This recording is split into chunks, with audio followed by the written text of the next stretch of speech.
Greetings YouTube, Geezer here. Taking a look at the performance of the PC port of Rise of the Tomb Raider on a, I'm going to call it middle of the road PC. All my PC specs are in the description down below, but just as a kind of a basic, I have Intel i5 6600 processor. I do not have the K version, which is what you would get if you wanted to overclock it. It's like the unlocked version. I have an AMD Radeon R9 380 graphics card with 4 gigabytes of RAM on it. I do have 16 gigabytes of system memory of DDR4. It's about a $1,200 to $1,300 rig. Now, so what you're seeing here with frames per second,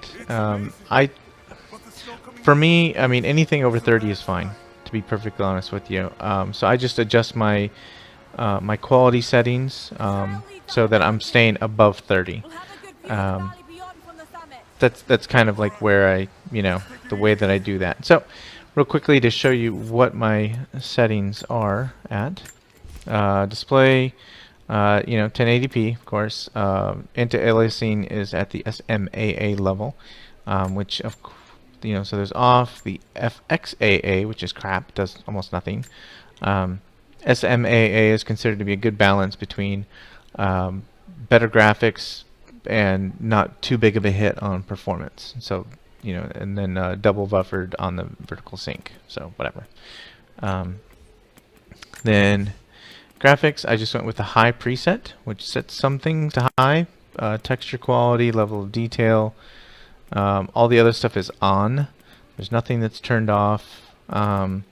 The dynamic foliage, which is just where the bushes rustle around and stuff like that when you're, creeping through them and stuff, is on medium, but everything else is whatever. It's high. I don't know. Now, my frames per second is taking an additional hit simply because I have a second monitor, which is I have some things going, some other programs. Most notably is my video capture, which is showing a second instance of the game, on my second screen. So it's smaller. It's not full screen or anything. Maybe 4 inches by 6 inches, but my video card is having to display this game twice. So obviously there is going to be some impact there. So. And that's why, like here, you see like dropping down, low 30s. If I wasn't capturing and I wasn't showing the game on 2 monitors at the same time, I would, assume at least another, 5. Well, not assume. I've already played some of this, for half hour, 45 minutes. Without capturing, just to kind of check it out and make sure that, I didn't see any, like, real big hits all of a sudden elsewhere, which I haven't. So, I mean, it's been pretty good. Frame rates have been, typically right around 40, between 40 and 60, just depend on, what areas I was in. But, I mean, obviously I don't care too much about the high end. I just, look at how low it can go. So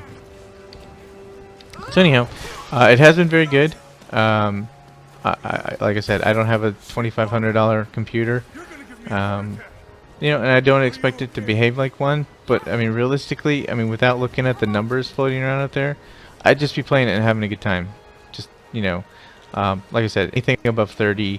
It is fine. It looks good. I mean, it looks great, actually, to be honest with you. The gameplay is very cool. And if you look around on the internet, I picked it up on the day of release yesterday, for $35, US, whatever. That's where I'm at. And yeah, so far, I mean, this, and then just from all the reviews and stuff like that, from like the from Xbox, that. It's an amazing game. From pretty much like every source has all said the same thing. So there's been a lot of concern about the PC port, and how, you know, well it was going to work, or how, you know, optimized or not optimized that the game was for PC. And like I said, I'm not playing on a great computer. The game was optimized with NVIDIA specifically, and I'm playing on an AMD, because once again, cost. You know, I try and balance being able to play games that look great, play well, with not being rich.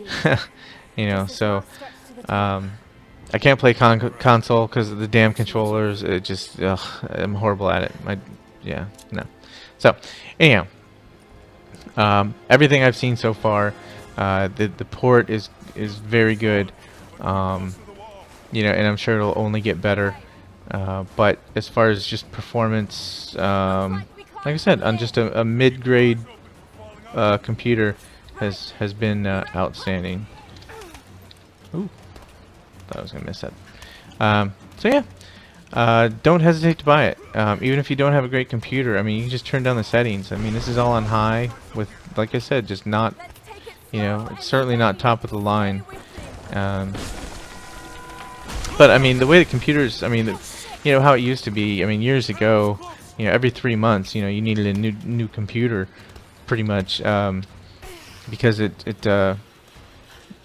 forget the name of it. There's like some law or rule or whatever they call it, where transistor density would double like every year or 3 years or something like that. Anyhow, whatever it is.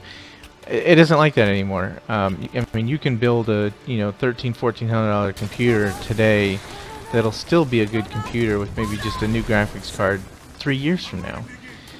You know, I mean, you know, it's basically advancements have slowed way down. You know, so you know, it's yeah, I mean, for, you know, like I said, that kind of money, I mean, you can really buy a computer that's going to last you a good long time. Yeah, so it's time to join the master race if you're still on damn consoles. So, anyhow, I guess that's it. Once again, my specs are in the description below. Sorry, I'm trying not to die. And if you have any questions or comments, please leave them down there. And yeah, I'm gonna enjoy my somewhere between 35 and 60 plus frames per second game on a cheap computer, and not complain about it. So, alright, bye.